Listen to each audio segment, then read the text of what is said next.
Okay, so we're continuing with this Metta in Motion retreat.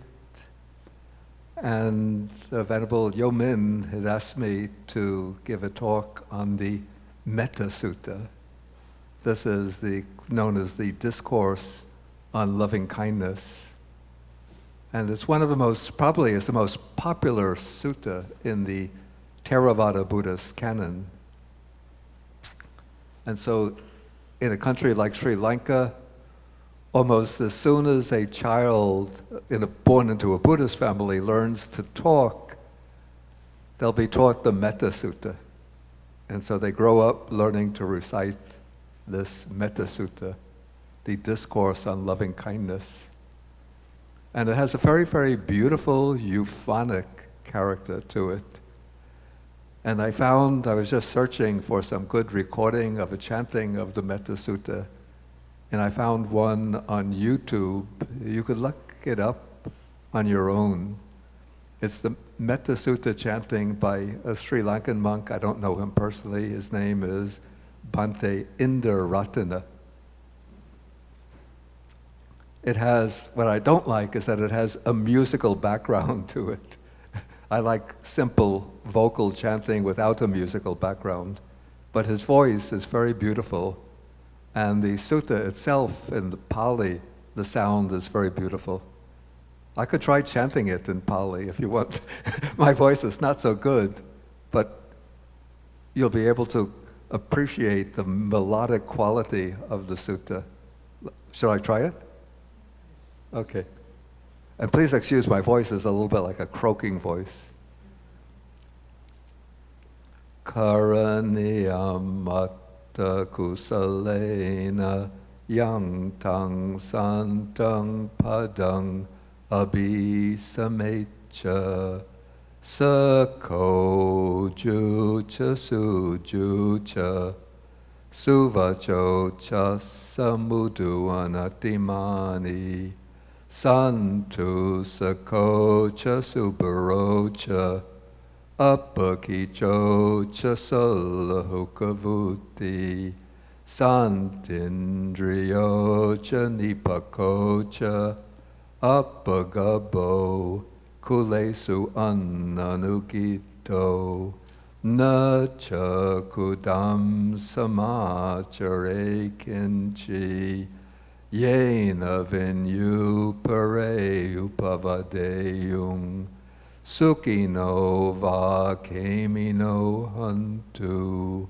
Sabbe sata bhavantu sukitata Ye ke chipana bhutati Tasava tavarava Anavasesa Digavaye Mahantava Majimara Sakanukatula Ditavayeva Adita Ye Chadure Vasanti Avidure Bhutava sambhave siva sabbe sata bhavantu sukhitata naparo parang nikubeta nati manyeta katachinam kanchi pyaro sanapatika sanya Nanyamanya sadukamicheya mataya taniyam ayusa ekaputang anurakke evam pisababhutesu manasang bhavaye aparimanang met Tantra sabalokasmin manasang bhavaye aparimanang udang adocha tiriyancha asambadang avedang asapatang Titang charang nisinova sayanuvayavatassavi gatamito etang sating aditeya brahmametang viharang idamahu diting cha anupagama silava dasanena sampanno kame su vinayagedang nahi jatu gabaseyang punareti ti. Okay, so that is the Metta Sutta in Pali.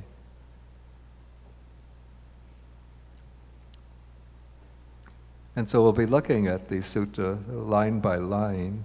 But first, for almost all of the discourses of the Buddha, there's often a background story that explains how the Buddha came to deliver this discourse. And this is the background story that comes in the commentary to the Sutta Nipata, to the collection where we find the Metta Sutta. And you could believe it or not, but this is the story. Okay, there was a group of monks who came to the Buddha and they received some instructions in meditation, and they wanted to go off to a somewhat remote place, maybe in the Himalayan foothills, to do their meditation. And so they got their instructions from the Buddha. They came to this little forest grove near a village in the Himalayan foothills. It seemed like a very beautiful, serene place, nice hills, grass, trees, nearby a village where they can go on their alms round. And so they sat down, the villagers built little huts for them, and at night they would stay in the huts. During the day they would sit outside doing their meditation. But a little problem arose, and this is where I say you have to be willing to make a suspension of disbelief. So there were a kind of deities living in the trees where the monks went to meditate. And the deities were upset that the monks had come to meditate in that grove. They liked to be sort of enclosed upon themselves. They didn't like foreigners coming.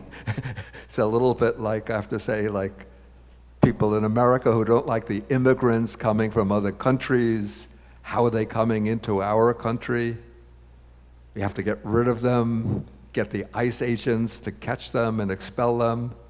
So in this case, when the monks came to live in this forest grove where the deities were living in the trees, the deities tried to drive the monks away. They would create horrific appearances and project them out in front of the monks when they were meditating. At night, they would make terrible screeching noises, howling and barking noises. And so the monks felt troubled and harassed and disturbed and agitated. Maybe the deities even came into the minds of the monks and caused them to become anxious, upset, worried, disconcerted. And so the monks thought to themselves, we can't stay here. It looked like such a beautiful place for solitary meditation, and yet when we come here, there's so many obstacles facing us.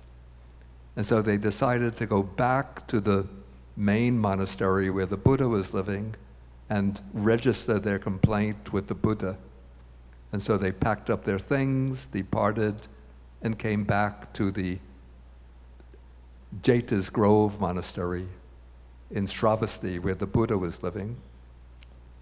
And then they reported to the Buddha their experience, and they said, Bhante, Venerable Sir, please find another place for us to meditate. We can't meditate peacefully here in that place. And then the Buddha used his special kind of divine vision, looking out over all of northern India to find a suitable place for these monks to meditate. And always his vision would return to the same place, that same little village in the Himalayan foothills where the monks had been meditating. And so the Buddha said to them, so far as I can see, there's only one place in all of northern India where you can succeed in your meditation, and that is the village that you just left. Okay, but now the monks say, but what about this problem? We're being tormented by these tree deities who are chasing us away, trying to get rid of us. And so the Buddha said, I'm going to teach you a method to transform them. And then the Buddha taught them the Metta Sutta and said, you go back there and every morning you congregate and every evening you congregate in a little opening in the woods, and you chant the Metta Sutta. And so the monks went back to their abode outside this village, in this forest outside the village, and every morning, every evening, they would chant the Metta Sutta. And when the deities heard the Metta Sutta, their minds became soft, gentle, loving, and they felt deep love and affection for the monks. And and then they provided all the ideal conditions for the monks to continue their meditation. And so the monks stay there through the rainy season, meditating very happily, without any disturbance. And then they all reached higher levels of attainment in their meditation. So that is the background to the Metta Sutta. And so the Metta Sutta now is considered in Sri Lanka, probably in the other countries of Southeast Asia, we call it a protective discourse, or a discourse on blessings.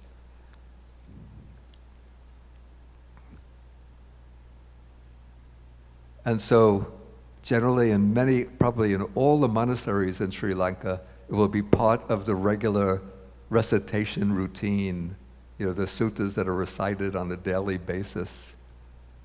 And it's considered that when you recite the sutta, then you can tame any kind of harmful spirits and sort of win their allegiance, win their affection, so that instead of causing disturbance, they'll protect you. And also it's supposed to be a protection against wild or harmful animals. I'm not sure whether this will work under all circumstances, but I heard a story that there was a German monk who had lived many years in Sri Lanka. He was living a very strict ascetic life, very dedicated meditative life, and he had gone to a cave for his meditation, and he was meditating in the cave, and then one evening, probably shortly after he arrived there, a bear came into the cave. And, normally when you see a bear coming into the cave and you have no place to go, so you would be frightened, and he didn't know, what am I going to do with this bear coming towards me? And so he started to recite the Metta Sutta, and then the bear just stood there listening to the sutta, and then the bear turned around and walked out of the cave and didn't come back. And so he was safe in that cave through chanting the Metta Sutta. I don't know if I would do that if I was sort of there. Okay, so let us look at the sutta itself. And we could divide the sutta into several parts. And I brought in both the Pali text and the English. And maybe what we'll do, I will recite line by line the Pali, and then you can recite after me line by line. And then you get familiar with reciting the sutta. So let's start off just simple recitation. Karaniyam atta kusalena Now you recite. Yang tung santung padung abhisamecha.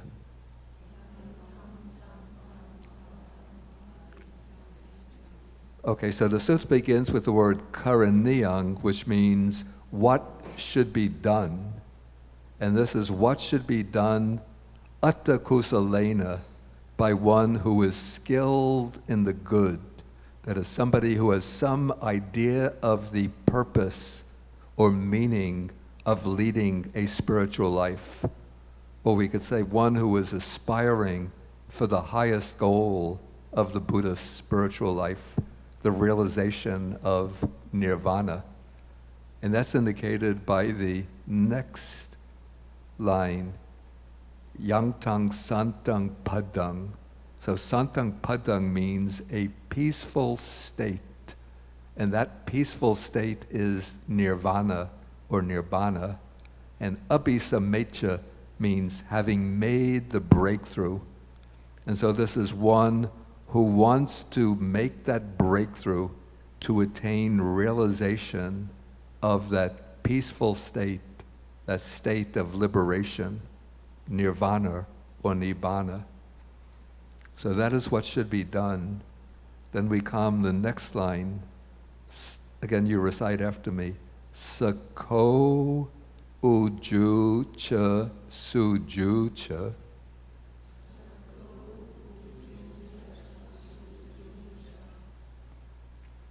Suvacho chasamudu anatimani.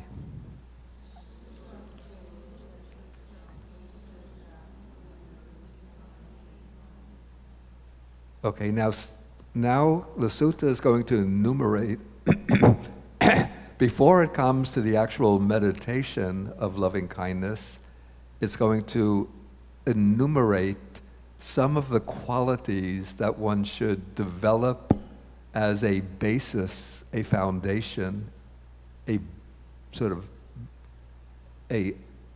a foundation or a basis for developing the meditation of loving kindness. And some of the qualities that's going to be mentioned are specific to the monastic life, but with some adaptation, one could also adopt them into the household life.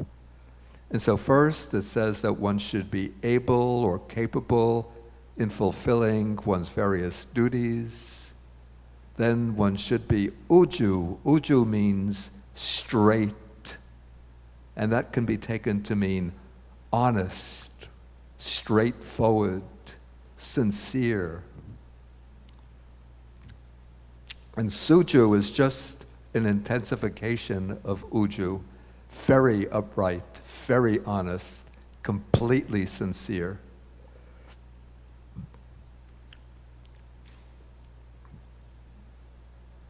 Okay, then comes the word suvacho.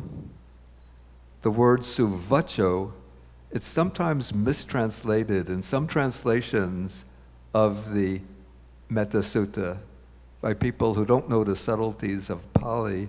They'll translate this as gentle in speech, but that is not the actual meaning. Suvacho comes from su, which means good or easy, and vacha means speech.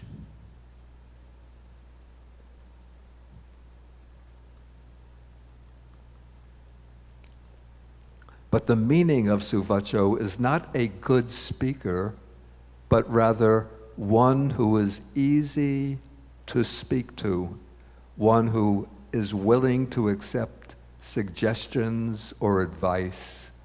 And this becomes a very, very important quality when leading a meditative life, a spiritual life, under the guidance of a teacher or an association with spiritual friends, since sometimes one might be committing some wrong actions, some faults, improper deeds, and then your teacher or your friends will correct you, will point out some suggestions on how you can change your conduct to come into harmony with the group or to comply with the discipline.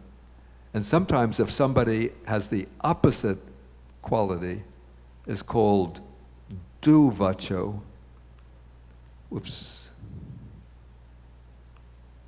Which means being difficult to speak to. This is a person, when you criticize them, try to correct them, they get angry and argue back and fight back and say, who are you to criticize me? You shouldn't criticize me. I'm right, you're wrong. That's the bad kind of person. So we want to have a soft mind which is amenable to advice. So when somebody gives us some advice, some suggestions, we're willing to accept, at least if we think their advice is valid, we're willing to accept it and correct our behavior in order to improve ourselves. So that's being amenable to advice, suvacho, easy to speak to. And then the next is mudu, which means soft or gentle, to have a soft mind, not a rigid, narrow mind, but a kind of gentle mind. So we always like people who are soft and gentle. Of course, when it comes to vital ethical issues, a person should be strong, determined, and ready to defend themselves. But in normal interactions with people, we like people who are easy to relate to, who are gentle, rather than people who are rough, ferocious, violent. So gentle, and then anatimani means without arrogance, not looking down at others, but being humble.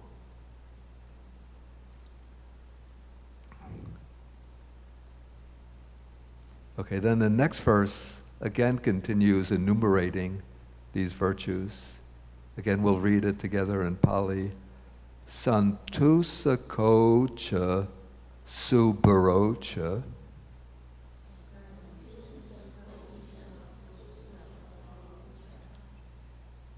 Then apakichocha sulahukavuti.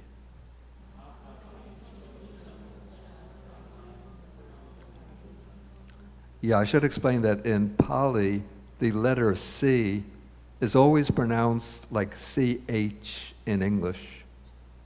So it's a ch rather than s. Okay, so santusako means content.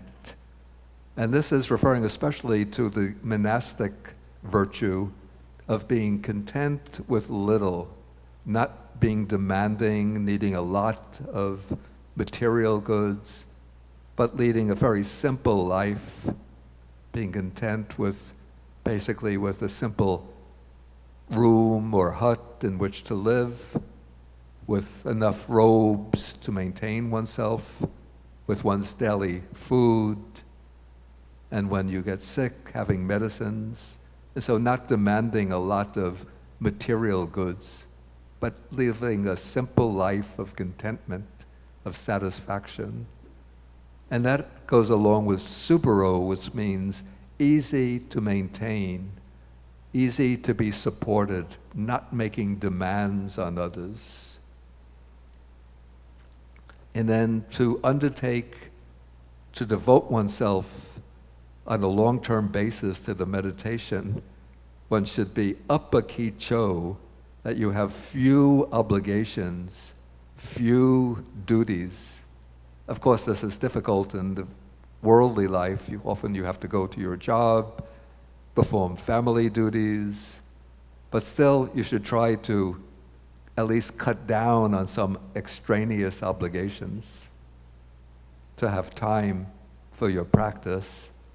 And silahukavuti is to have a light way of living. It's quite similar in meaning to having few duties and having a light way of living. Okay, then next comes, again we recite, Santindriyo cha nipako cha.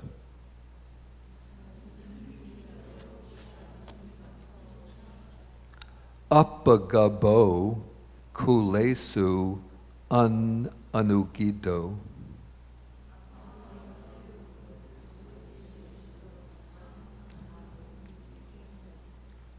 Okay, so Santindriyo, this is referring to, Indriya is referring to the sense faculties, the eyes, ears, nose, tongue, body, and the mind faculty. So these should be peaceful in the sense that one is exercising some restraint over the sense faculties. Because the senses normally, or at least the mind, goes out through the sense faculties looking for exciting sights, beautiful sounds, nice odors, varieties of delicious food, different tactile sensations, or many flowing thoughts. And so we have to be able to control the sense faculties, to draw in the sense faculties. And that especially means controlling the mind, so that the mind doesn't get sort of lost in its fascination with sense objects. And nipako, here I translate it as judicious. It means being able to make right decisions, sort of having a kind of practical wisdom in everyday life.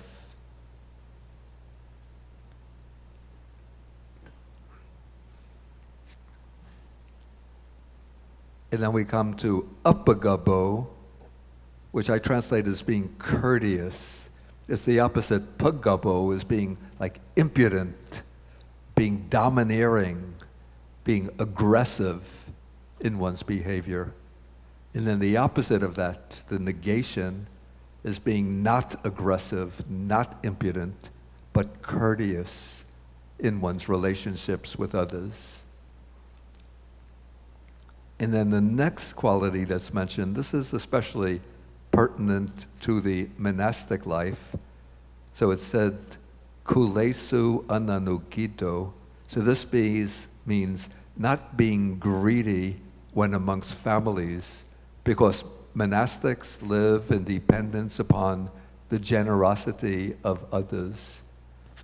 And so kind of bad conduct on the part of a monk would be, say, going into a house and saying, I want this, I want a new car, please give me a car, give me a new cell phone, give me a new computer. I'm not satisfied with my simple hut, build a little mansion for me. So that would be somebody who is demanding of families. But the ideal is to have few desires, to live a kind of very humble and simple way of life. So not be demanding of families, to not place demands upon families. And then next comes, wow, the Burmese text is corrupt. So this is a sort of just a generalization to encompass everything. So it says that, so first let's read the Pali. Nacha kudang samachare kinchi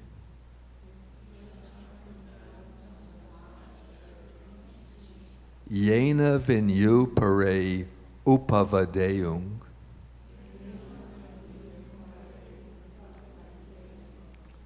Okay, so this means, it's a very broad general statement that one shouldn't do anything, even something that seems to be slight or insignificant, because of which wise people might criticize you. So try to avoid any kind of action that might be considered faults or moral transgressions.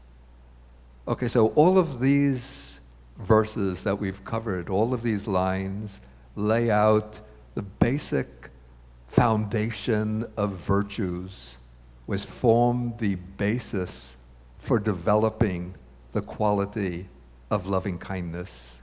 the meditation of loving kindness. Whoops.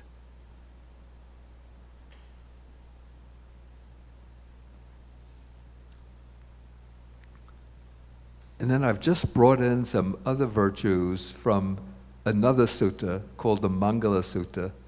And these can be considered relevant to everybody, whether monastics or lay people. So we have observance of the precepts, then garavo is reverence or respect, humility, then contentment, which we've already covered, then gratitude, being grateful and thankful to those who help us, then khanti is patience, and then suvachasata, which is being willing to accept advice from others. Okay, so now at this point, we have all of the foundation of virtues for developing loving kindness.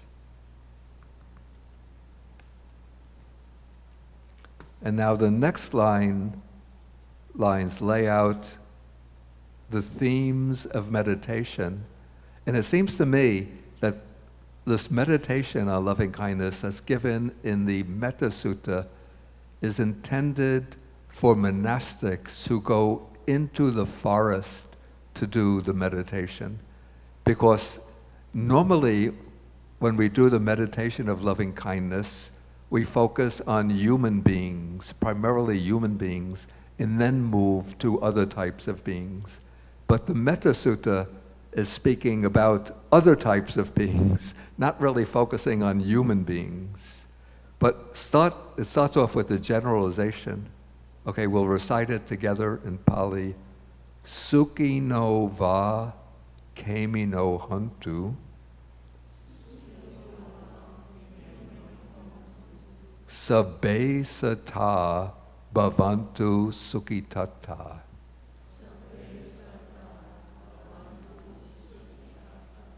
So it starts off with the universal radiation of loving kindness. May all beings be happy, that's sukhino, and kamino, may they be safe. And then sukhitata, almost the same as sukhino, so I translate it, may they have happy minds. May they be happy in mind. So that's the broad, universal, general statement. And then we come to the enumeration of different types of living beings. And so we read together, Ye kechi pana bhutati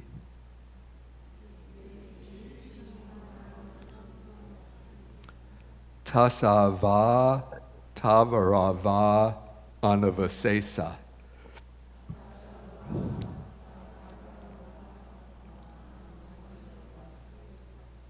So again, it starts off with the general statement, whatever living beings there are, but then it divides them into two types. Tasa means those that are weak or feeble, and tavara, those who are firm, steady, or strong. Then unavasesa, without omission, without exception. So there are weak beings, those who are maybe very vulnerable to others, and the strong beings, maybe lions, tigers, elephants. Weak beings, maybe rabbits and deer. Okay, then we have distinctions of different beings. Digava ye mahantava.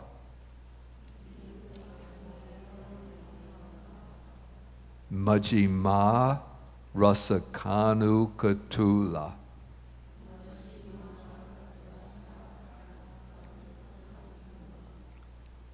Okay, so now we have beings who are long, who have long bodies.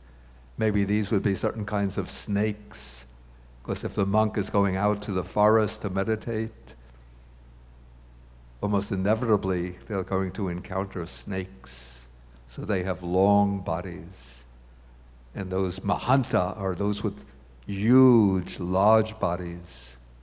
Big problem in the forests in India, Sri Lanka, India back in ancient times would be elephants, encountering elephants. Majjhima means those with middle-sized bodies. And then Rasika are the short or small beings.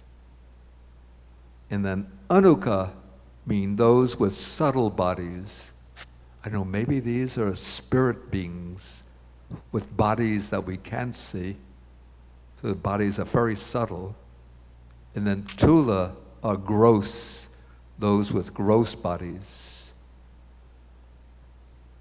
So whether beings are long, large, middle-sized, short, with fine bodies, or gross bodies. Then the next line, Dita va yeva adita.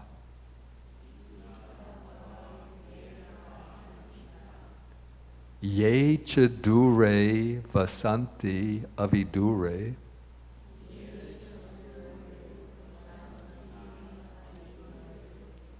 So Dita are those who are seen, that is, those who are visible. And then Adita, those who are not seen. We could say those who are invisible. So according to the Buddhist cosmology, there are many, many other realms of existence sort of dwelling in proximity to the earth, but we're not able to see them with our normal vision. But still they interact with human beings. These would be like the earth-dwelling deities, as well as sometimes violent or fierce spirits. And then we have those who are living far away in other countries, other continents, even in the US and other states and cities, and those who are avidure, who are living nearby in our immediate environment. And then the next, Bhuta va sambhavesi va.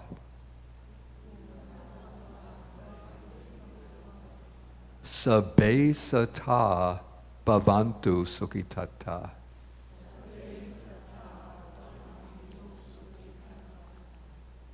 Okay, so Bhuta means those who have come into existence. So all living beings who are now living in their physical bodies. And then Sambhavesi means those beings who have passed away from one life and they've not yet taken rebirth, but they're in the process of seeking a new existence. There's a kind of intermediate state of beings who are sort of not yet incarnated, so they're in a spirit's kind of astral body seeking a new existence. But for all of them, whether they exist or they're seeking a new existence, sabbe sata bhavantu sukhitata, we have the wish, may all beings be happy in mind. So this ends the actual sort of formal meditation of loving kindness, but we have a few additional verses. And this verse I like very much, the next one. So this is sort of still extending the wish of loving kindness. So we read together, Napuro parang nikubeta Nati manyeta katachi nam kanchi.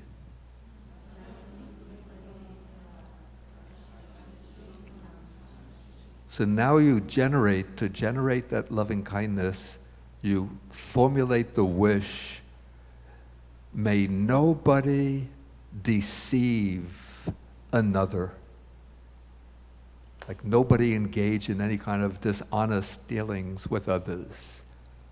And may nobody look down on others, despise anyone, anywhere.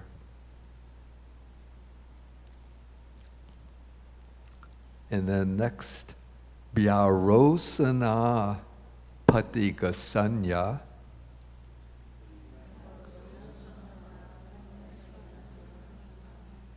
Nanya Manyasa Dukamicheya.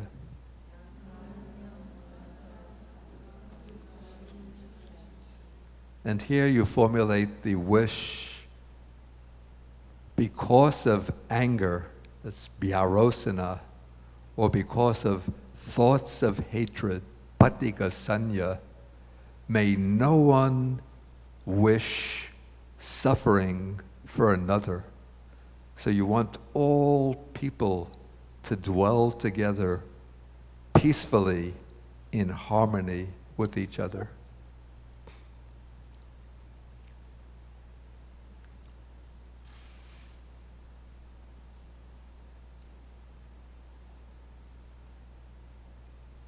And now the text is going to show the way in which you develop this mind of loving kindness. So this is very, very beautiful verse. Mata yata niyamputang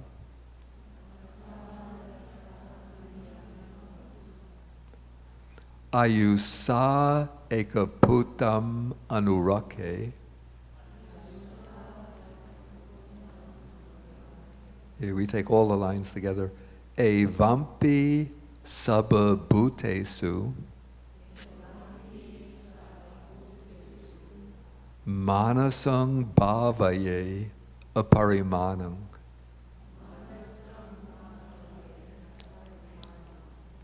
So this is sort of describing the peak of loving kindness. So it says that just as a mother would protect her child, her only child, with her own life, so in the same way, towards all living beings, one should develop this mind of loving kindness without any boundaries. So one should look upon all living beings just as if they were your own child. You are the mother, or male, maybe the father, and all of these beings are your own children. And just as the parent has this boundless love for their children, even the only child, so you have this love for all living beings. And then it continues, Metancha sabalokasmin manasang bhavaye aparimanang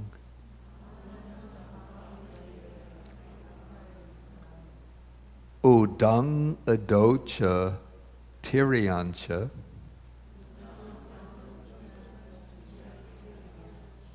asambadang averam asapatang.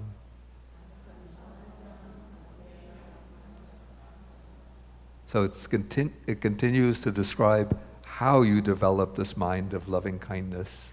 So you should develop this metta, goes with manasang, develop this mind of loving kindness towards the whole world, towards all beings throughout the world, aparimanang, without any boundaries, without any limits. And then it mentions the directions.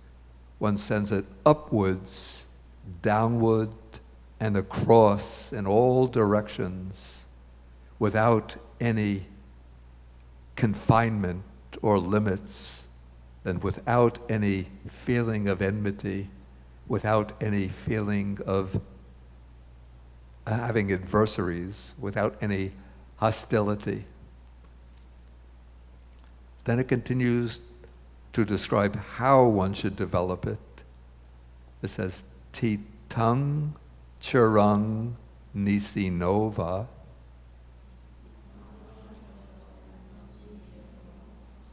Sayanova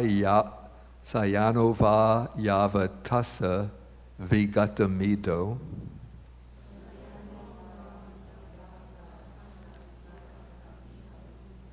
Etang Sating Aditeya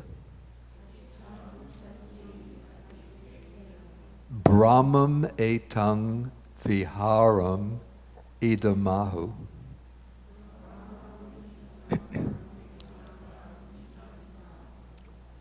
So this verse is speaking about how you develop this mind of loving kindness in all the postures.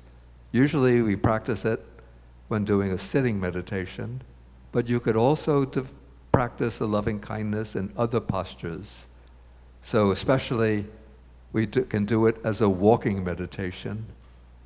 When doing the walking meditation, it's hard to do like individual people, like my friends, the neutral ones, the hostile people. But when doing the walking meditation, you could do it just in the universal way. May all beings be well and happy. May all beings be well and happy. So you can do it when walking, then when you're standing still, you can be developing it. Then the usual way is to do it as a sitting meditation. But also when you lie down, as you're preparing to go to sleep, if you're practicing the meditation of loving kindness, you lie down and you're thinking, may all beings be well and happy. May all beings be well and happy. But not too intensely. If you do it too intensely, then you're not able to fall asleep. But you do it in a kind of soft and gentle way, and then you go into a very beautiful, peaceful sleep. And then when you wake up, as soon as you wake up, that mind of loving kindness appears again, very soft, gentle, and radiant mind of loving kindness.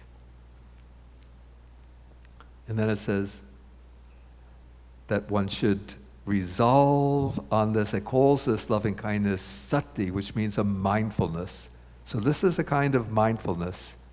Usually we think of mindfulness as being mindful of breathing, being mindful of the body, but also when you're maintaining this loving kindness, that is a type of mindfulness.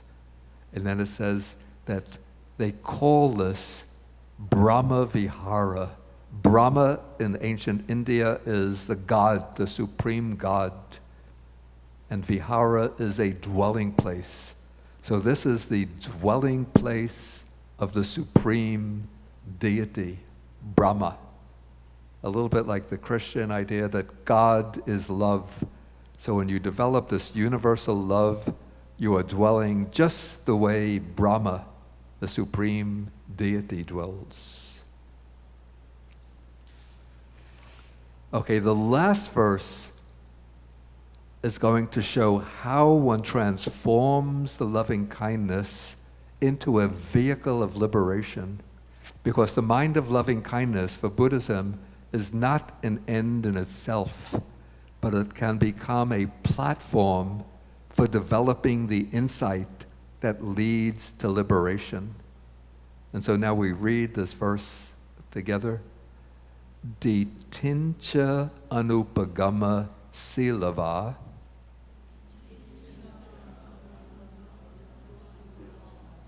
dasanena sampanno kamesu vinayagedam nahi jatu gabaseyang punaretiti.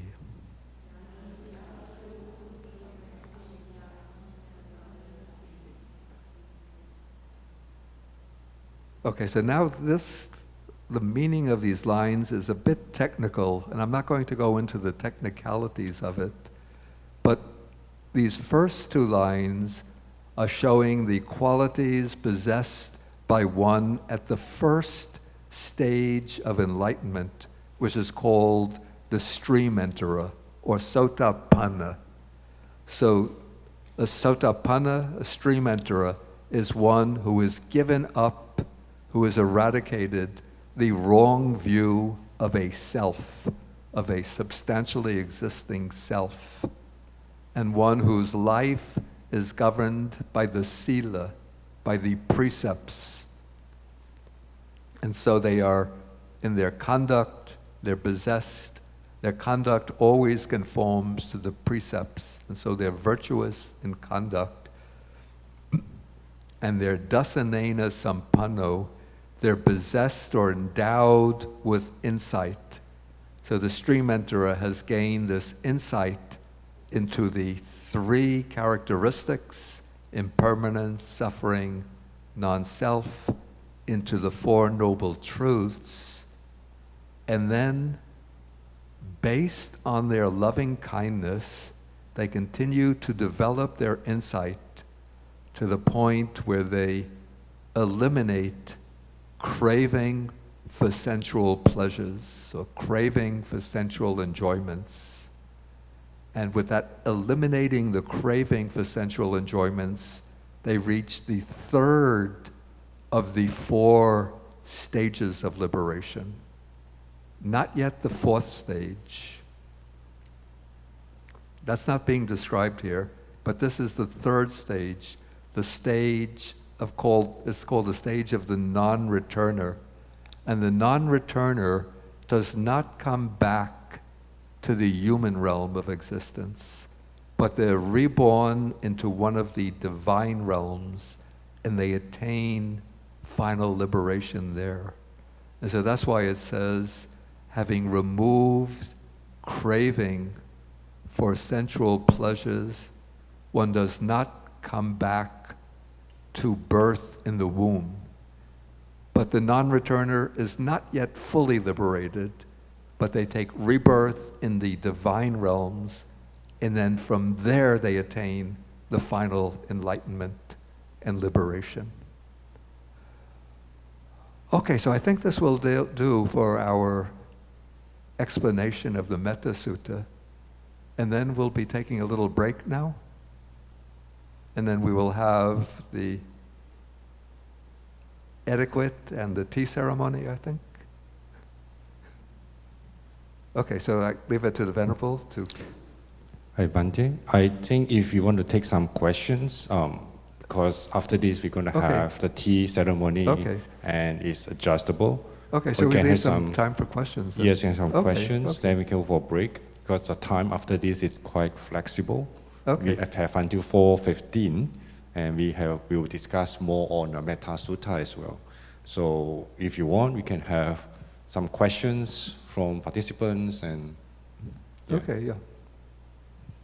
Okay, so I see one man there has a question.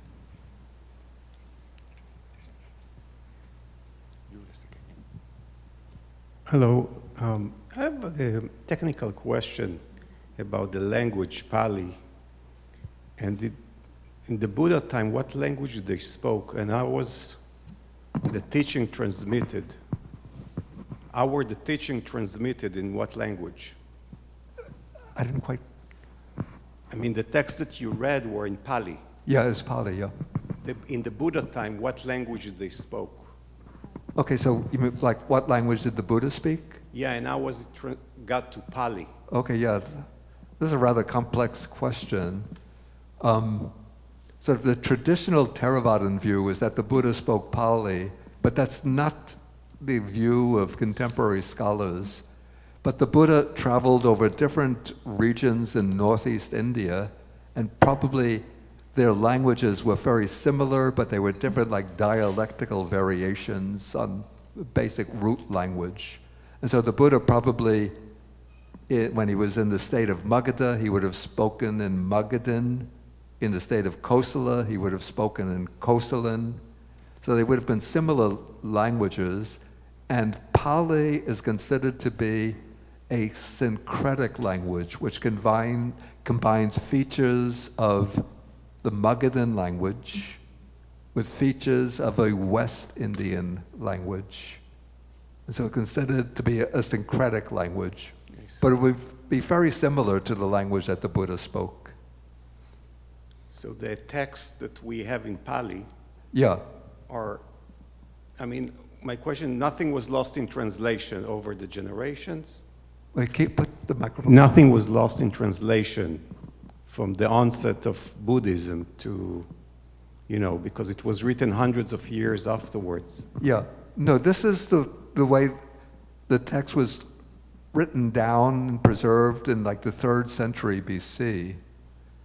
Yeah, so this is the version that comes down from the 3rd century BC. So probably the Buddha would have given a version of the Metta Sutta, very, very similar. I see. Maybe the dialect is just a little bit different, I see. but it's a very similar language. Okay, thank you. Bante, my name is Luke. I want to thank you for taking the time to teach us these. My request is a little bit different. I have several of your books, and I would like to know if it's okay to get it autographed by you. Okay. Yeah, that's okay. If you have them with you. Yeah. Thank you, Bante. But we should have the questions based on the sutta, rather. Based on Sutta. I think. Okay.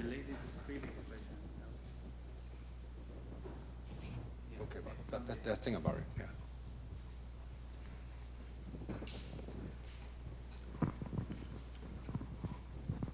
So it's about the last passage, having removed craving from sensual pleasures, one does not come back to the womb. Yeah. Now, how do we know that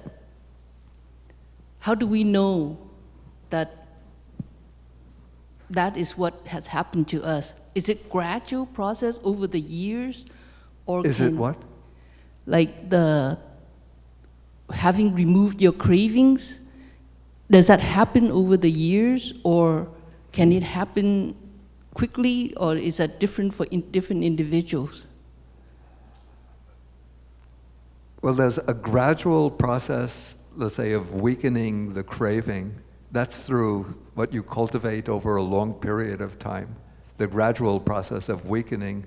But the process by which one sort of eradicates the craving, that is something that's supposed to happen suddenly. Sort of when one makes a breakthrough of realization, of insight, then different levels of, we call defilements, get eliminated. So at one level, the first level, one eradicates the wrong view of self, doubt, and clinging to rules and observances. Then at the second level, then one weakens sensual craving and ill will, but one doesn't eradicate them at that level. And at the third level, then one eradicates craving for sense pleasures and ill will. But still there are certain other obstacles still remain. But at the fourth stage, then one eradicates those remaining subtle obstacles.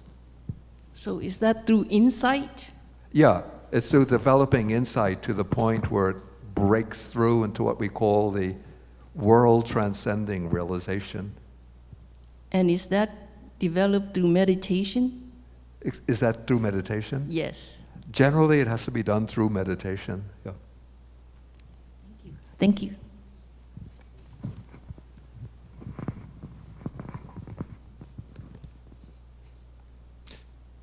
Any more questions? Comments? It's a more general question about.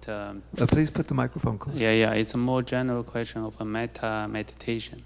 So it's compared with probably in the Chan tradition, different breathing, silent illumination, hua tou, or even I guess breathing meditation in Theravada tradition.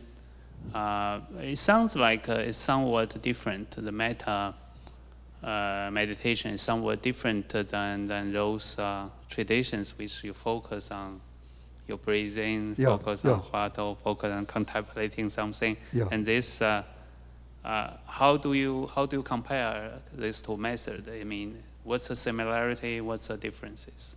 It is quite different. So the question of, like, what is the difference between the metta meditation and the mindfulness of breathing, or the Watto meditation, silent illumination? No, the thing is, they should all be very, very, effective meditation method, right?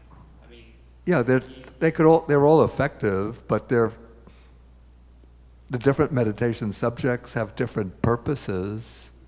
And so what I would say that the meditation of loving kindness, I think I said this yesterday, is for the purpose of developing the beautiful moral character, or developing the beautiful emotions of the heart. So the things like mindfulness of breathing, or has the purpose of developing strong samadhi or concentration. And then the vipassana or insight meditation has the purpose of developing insight, arriving at insight into the true nature of things. But we have to have, I would say, ideally a balance of these qualities of the mind, like samadhi and wisdom, and the beautiful qualities of the heart, like loving kindness and compassion. achieve what you described, right? If you, The other person was asking about the different level of enlightenment, right? Yeah. How achieve it? I mean, I think from your answer, it sounds like we should cover try to advance in each single area you mentioned. yeah, I think it's good to have a balanced practice. Especially, what I found actually, to give account of my own experience, when I was a newly ordained monk in Sri Lanka, sort of my practice was entirely the mindfulness of breathing. And I found my mind getting very dry and brittle and hard just doing mindfulness of breathing. And then I saw the need to find some way to balance that with something else.